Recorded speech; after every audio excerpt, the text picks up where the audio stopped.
welcome to the channel. I'm Alex Beckhelling, and I've done a couple of videos about just getting your studio going, you know, to make music for the first time. One of the videos is about microphones. One of the old staples that I mention of microphones is the SM57 by Shure, and I don't know if you can either see that on this camera here. Obviously this one here. There's that camera there. I don't know if you can see that on there, but have a look at the other video link below. So what I'm going to do is just do a very basic recording, bit of guitar, bit of vocal, and put them together. There's no processing going to be put on it. I've just got to go through my mixer here. Excuse me, my cough.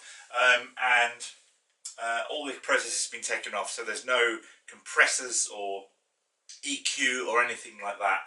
So it's just how the SM57 sounds on its own, just to give you an indication how versatile a mic it is and how nice it sounds, really.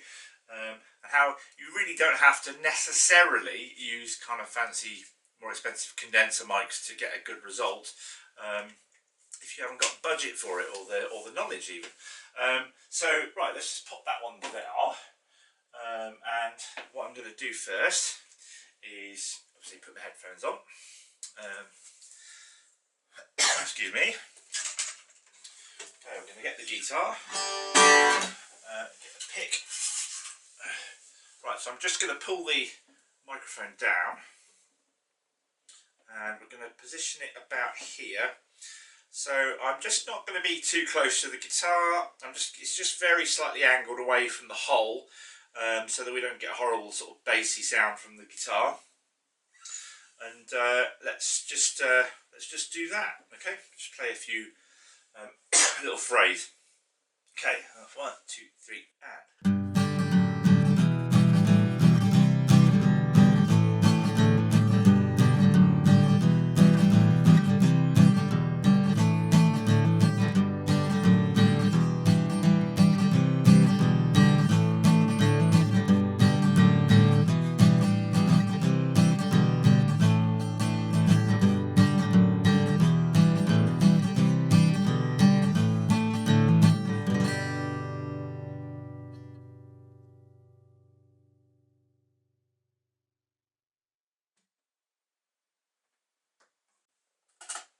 Okay, so now I'm going to lift the microphone up and just do the vocal for that. Okay, so we just put the guitar away. And it's only a very simple phrase, but so I'm not going to get massively too close to this because I'm not going to pop shield at the moment. So here, so I'm going to put it there, straight on it. Excuse me. We're going to get that ready on Logic.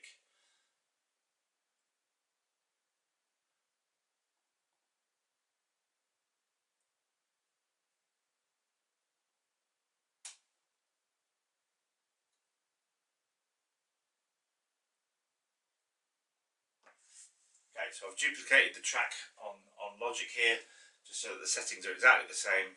Tabula rasa, no effects, no processing whatsoever.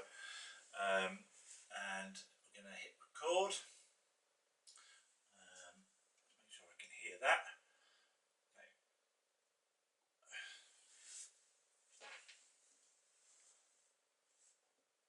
Don't come around here telling me how I should be. Come into my place and feel free to enjoy the company. It's not a question of whether it's right or wrong.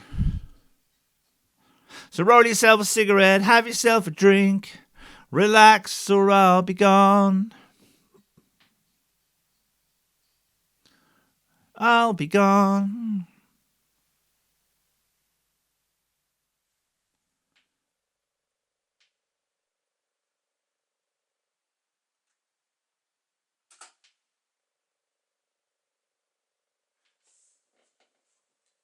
There you go, that's it. Right, so if I just mute the vocal. Right then, so what I've done now is I've got the two pieces of audio and I've just top and tailed them. and so that we I've got all the count-ins and everything like this. So let's just listen to them like this together.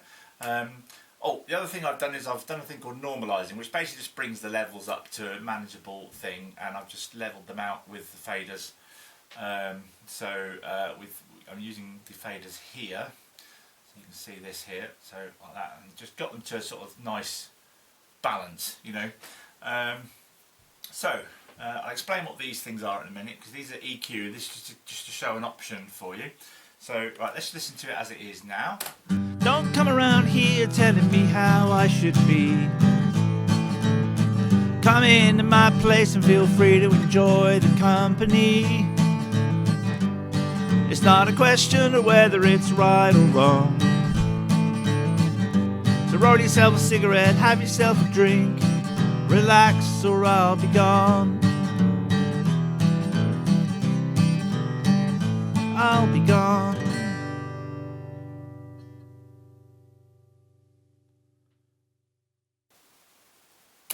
Okay, so a little fade out there as well. I'm going to explain a bit more about the functions of digital audio workstations, or DAWs as they're known, in another video. This particular one is Logic. If you've not seen it before, it's a Mac only piece of software.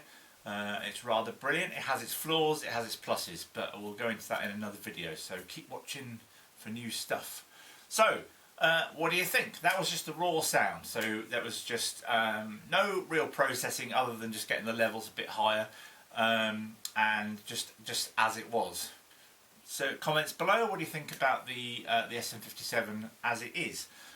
In fact, let's have a quick listen to the guitar on its own. We'll just cover the first couple of bars, shall we?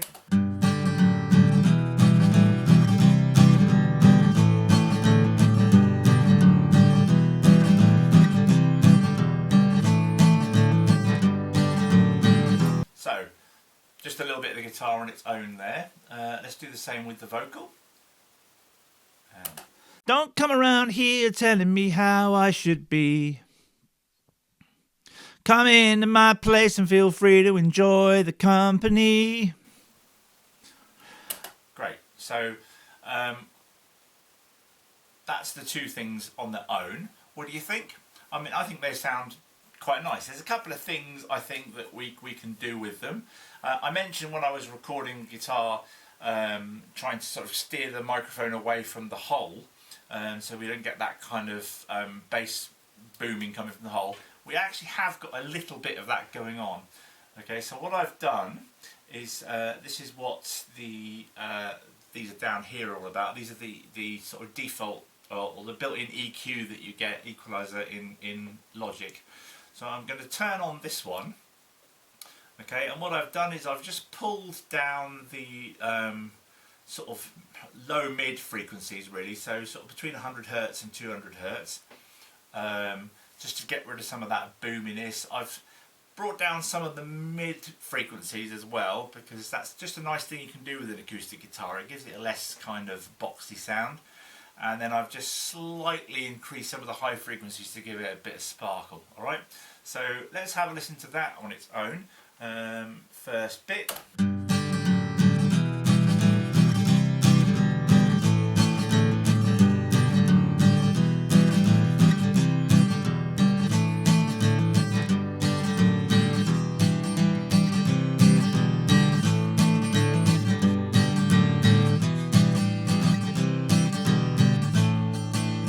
So quite subtle, you know, but it does make a difference.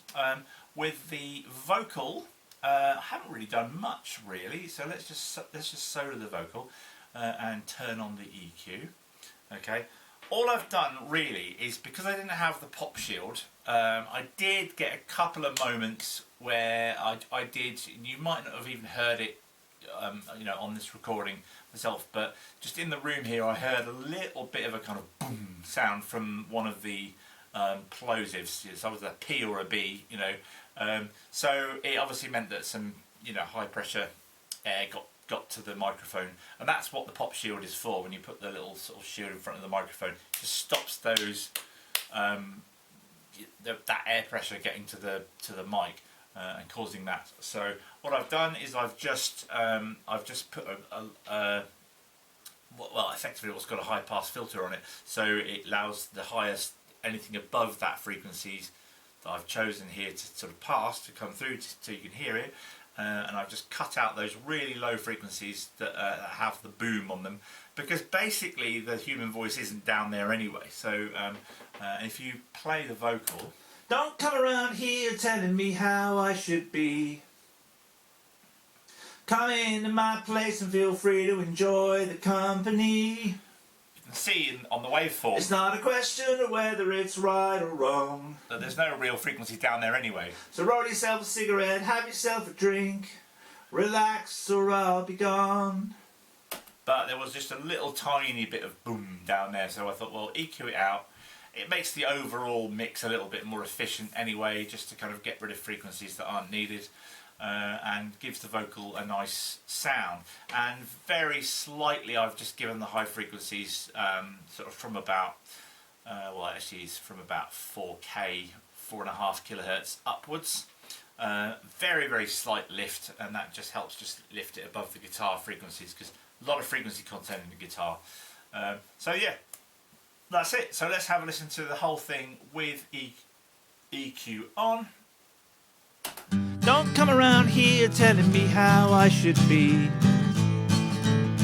Come into my place and feel free to enjoy the company. It's not a question of whether it's right or wrong. So roll yourself a cigarette, have yourself a drink, relax or I'll be gone. I'll be gone.